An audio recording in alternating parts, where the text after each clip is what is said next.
নয়াদিগন্ত লাইভে সকলকে স্বাগতম জানাচ্ছি। ফাহিম মুনতাসিম যুক্ত আছি কুমিল্লা থেকে। এই মুহূর্তে আমরা অবস্থান করছি কুমিল্লা নগরীর প্রাণকেন্দ্র কুমিল্লা কান্দিরপাড় অংশে। আমরা দেখতে পাচ্ছি যে আজকে আদালতের রায়কে কেন্দ্র করে আওয়ামী ঘোষিত যে লকডাউন, ঢাকা লকডাউন কর্মসূচি, সেই লকডাউন কর্মসূচিকে কেন্দ্র করে সারা দেশে বিভিন্ন জায়গায় কিন্তু আওয়ামী লীগের যারা নেতাকর্মী রয়েছেন তারা কিন্তু বিভিন্ন যানবাহন পুড়িয়েছেন এবং মহাসড়কে তারা মিছিল করেছেন এবং আরো করবেন বলে তারা জানিয়েছেন। কিন্তু আমরা সম্পূর্ণ বিপরীত চিত্র দেখছি কুমিল্লা নগরীতে। কুমিল্লাতে লকডাউন, এই ঢাকা লকডাউনের যে কর্মসূচি, কর্মসূচির বাস্তবায়নের যে কোনো ছিটেফোঁটা কিন্তু আমরা এখন পর্যন্ত দেখি না। আমরা দেখতে পাচ্ছি যে যান চলাচল কিন্তু স্বাভাবিক রয়েছে এবং স্বাভাবিকের জন্য প্রতিদিন যে পরিমাণ যান চলাচল করে সেই পরিমাণ যান চলাচল কিন্তু এখন করছে। এছাড়া আপনাদেরকে আরেকটা বিষয় জানিয়ে রাখি যে আমরা সকাল থেকে ঢাকা চট্টগ্রাম মহাসড়কের বিভিন্ন অংশে ঘুরেছিলাম এবং আমরা সেখানেও দেখতে পেয়েছি যে আসলে এখানে যেসব দূরপাল্লার যেসব যানবাহন সেগুলো কিন্তু নিয়মিত গতিতে চলছে। দূরপাল্লার যে যানবাহনগুলো সেগুলো কিন্তু চলছে কোন রকম বাধা বিপত্তি ছাড়াই।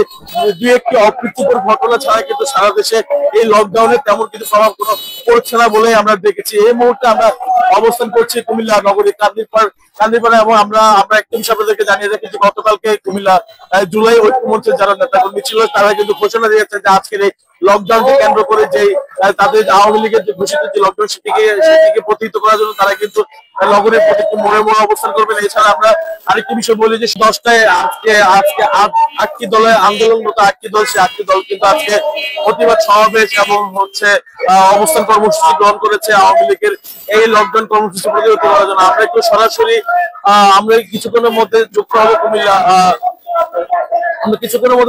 কুমিল্লা নগরী, কুমিল্লা মহানগরের জামায়াতে যিনি নায়েবে আমির রয়েছেন অধ্যাপক এমদাদুল হক মামুন, আমরা তার সাথে কিছুক্ষণের মধ্যে যুক্ত হব।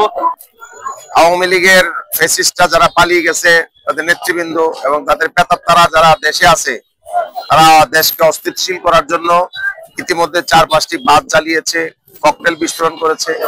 তারা খুব ভালো করে জানে তারা সরকারে ছিল যে কয়েকটা ককটেল দিয়ে নিক্ষেপ করে কয়েকটা বাস জ্বালিয়ে সরকারের পতন হয় না, এটা তারা ভালো করে জানে। এই জন্য আওয়ামী লীগের যারা ফ্যাসিস্টের প্রেতাত্মা বাংলাদেশে আছে তাদেরকে অনুরোধ করব, সরকার পতনের জন্য তোমরা ভালো করে জানো বা আজকে যারা তাদের লোক তারা ভালো করে জানে যে জনগণের সাথে সম্পৃক্ততা না থাকলে সরকার টিকে থাকতে পারে না। এজন্য আজকের আর্মি, আজকের র্যাব, আজকের পুলিশ, বিজেপি, জনগণ সব একাত্ম হয়ে আমরা দেশের স্বাধীনতা সার্বভৌমত্ব রক্ষার জন্য এবং দূষণ নীতি পরিহার করে আমরা স্বাধীনভাবে বেঁচে থাকতে চাই। এজন্য কোন দেশের গোলামি না করে বাংলাদেশকে ভালোবাসো, বাংলাদেশের গণতান্ত্রিক প্রক্রিয়া সম্পৃক্ত হও, তাহলে আগামী দিনে কোনো না কোনো দিন আবার দাঁড়াতে পারবে। এটা হলো আজকের সমাবেশ থেকে আমাদের তাদের প্রতি আহ্বান। আর আমরা যারা কর্মসূচি বাস্তবায়ন করছি আমরা করে যাব। আজকে প্রমাণ হয়েছে ঢাকা বিশ্ববিদ্যালয়, জাহাঙ্গীরনগর বিশ্ববিদ্যালয়, রাজশাহী বিশ্ববিদ্যালয়, চট্টগ্রাম বিশ্ববিদ্যালয় এবং আরো বিশ্ববিদ্যালয় সবাই এখন বাংলাদেশকে ভালোবাসে। আজকের তরুণ প্রজন্ম বাংলাদেশের স্বাধীনতা সার্বভৌমত্ব রক্ষার জন্য যেভাবে এগিয়ে এসেছে এবং গতকাল থেকে যেভাবে সারা বাংলাদেশের সকল বিশ্ববিদ্যালয়, কলেজ, মাদ্রাসা, সকল আলেম ওলামা, সাধারণ মানুষ নেমে এসেছে, এতে প্রমাণ হয় বাংলাদেশে মানুষ এদেশের স্বাধীনতা রক্ষা করতে পারবে ইনশাআল্লাহ। এদেশের স্বাধীনতা সার্বভৌমত্ব আল্লাহ যেন কিয়ামত পর্যন্ত অটুট রাখে আমরা জনগণকে এবং বলছি এবং আল্লাহর কাছে সাহায্য কামনা করছি।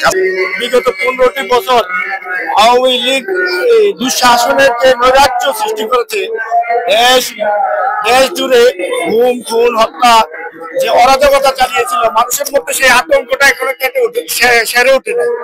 সেই দিক থেকে আমি এই দেশের একটা নাগরিক, এই সমাজের একটা মানুষ, সেই দাবি থেকে এই সকল দলের সাথে এই ফ্যাসিস্টদের রুখতে সকল কার্যক্রমের সাথে আমি একাত্মতা ঘোষণা করছি।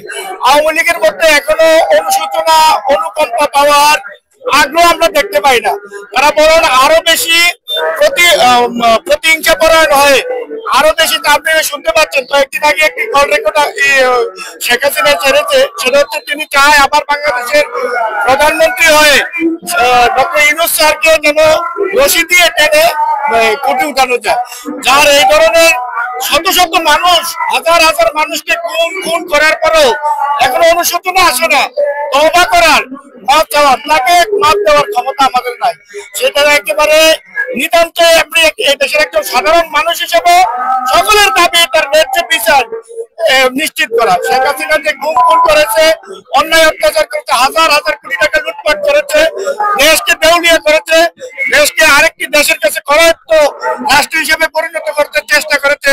সেই দিক থেকে আমরা মুক্তি হওয়ার জন্য চেষ্টা করছি। আর আওয়ামী লীগের বিচার এই বাংলার মাটিতে হতে হবে ইনশাআল্লাহ। হাস্যকর বিষয় আমরা দেখতে পাচ্ছি বিএনপি জামাত লাগবে না, যেখানে আওয়ামী লীগ দেখে, যেখানে লীগ প্রার্থী দেখে, সেখানে আমজনতা সাধারণত প্রতিনিধিত্ব করতেছে। তারা লকডাউন দিচ্ছে, কোথাও দেখতে পাচ্ছি না। হাস্যকর বিষয়, আওয়ামী লীগের কোন ঠাঁই নাই এই স্বাধীন বাংলাদেশে, পিছিয়ে কোনো জায়গা নাই।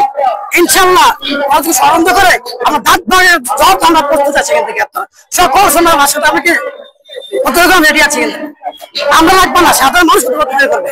আওয়ামী লীগ দেশে ফিরতে চায়। আওয়ামী লীগ দীর্ঘ 16-17 বছরের যে আলামত করেছে, এদেশের জনগণ এটা আর মেনে নেবে না। তার প্রমাণ আজকে তারা লকডাউন ডেকেছে, কিন্তু বিন্দু পরিমাণ কোন কর্মীর লেশ মাত্র এই দেশে নাই। যাও দেশের বিভিন্ন জায়গায় দুই একটা খবর শুনতে পাই, মাইক্রো থেকে ছেলেরা ধরে তাদেরকে, আম জনতা ধরে তাদেরকে গণপিটুনি দিচ্ছে, ধরিয়ে দিচ্ছে। এখানে বাংলাদেশ জামাত ইসলামী বলেন, ইসলামী দলগুলো বলেন, কারো এখানে কোনো তেমন ভূমিকা রাখা লাগতেছে না। দেশের আম জনতা বুঝতে পারতেছে যে এখন তাদেরকে কি সাহায্য করা দরকার। এই জন্য বলতে চাই, আওয়ামী লীগের সাথে সুর মিলিয়ে এখন আবার বাংলাদেশের বৃহত্তর কিছু দল কিছু বলতে চায়, যারা আজকে এই দেশের স্বাধীনতার এত বছর পরও যারা আমজনতার স্বাধীনতা ফিরে পাওয়ার স্বাদ মনে যাচ্ছে, এর ভিতরে দেশের একটি বৃহত্তর দল বলতে চায় যে আমরা তাদেরকে ক্ষমা করে দিই এবং তাদেরকে এই যে মামলাগুলো উঠিয়ে দিই। এই সমস্ত নতুন ফেসিবাদ যারা আবার বাংলাদেশে মানে নতুন হতে চাচ্ছে, তাদেরকে আমরা বলতে চাই যে আওয়ামী লীগ যেভাবে দেশ ছেড়ে পালাতে বাধ্য হয়েছে, একদিন আপনারা ইনশাআল্লাহ দেশ থেকে পালাবেন। এদের সাধারণ জনগণ আপনাদেরকে দেশ থেকে বিতাড়িত করবে। তারা আমাদেরকে যেমনটি জানাচ্ছিলেন, আসলে তারা আওয়ামী লীগকে কিন্তু শক্ত হাতে প্রতিহত করবেন এবং তারা মোড়ে মোড়ে অবস্থান কর্মসূচি গ্রহণ করে কিন্তু তারা আওয়ামী লীগের যে নাশকতা করার চেষ্টা, সেটি কিন্তু তারা বানচাল করবেন বলে তারা আমাদেরকে জানাচ্ছেন। তো এই ছিল আমার কাছে কুমিল্লা থেকে সর্বশেষ।